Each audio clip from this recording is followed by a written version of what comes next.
C'est une des images symboliques de la nuit. Un pompier violenté au milieu de la foule près des Champs-Élysées.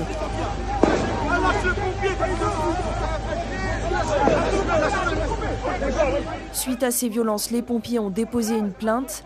La procédure est en cours. Des affrontements se sont aussi déroulés sur l'avenue avant qu'elle ne soit évacuée. Vous aviez des milliers de personnes qui sont venues pour commettre des exactions et qui, pour la plupart des cas, en ont été empêchés. Des supporters ont même envahi le périphérique.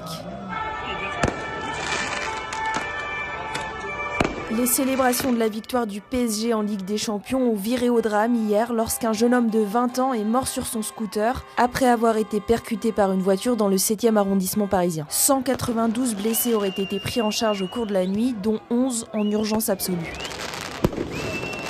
Au pied de la Tour Eiffel, des incidents ont également eu lieu tard dans la nuit. Ici même, les pompiers ont été victimes de tirs de mortier.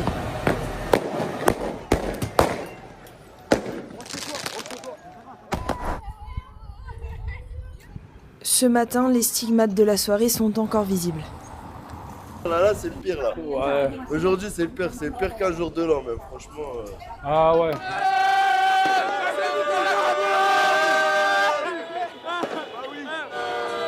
Et heureusement encore qu'ils ont gagné. Hein. Imaginerez-vous, ils auraient perdu. Ah, ça y est, là. Je crois qu'on aurait retrouvé des voitures sur la place. Plusieurs véhicules ont été incendiés et la police de Paris a fait état de 500 interpellations pour détention de mortiers d'artifice et produits incendiaires. Certains supporters encore sur place déplorent ces débordements. On vient de Metz, nous. On a regardé le match chez nous avec toute notre famille. On a pris la voiture et on est venu fêter ça avec le peuple parisien.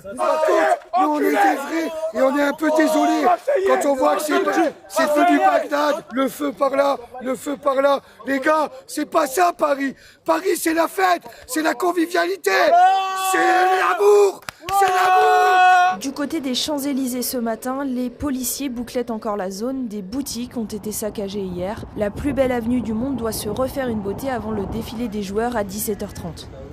Non, c'est ni une réussite ni un échec. Ma mission, c'est celle que m'avait donnée le ministre d'État, c'était d'éviter qu'il y ait des dégradations. Bon, il y en a eu quelques-unes, donc on ne peut pas parler d'une réussite évidemment.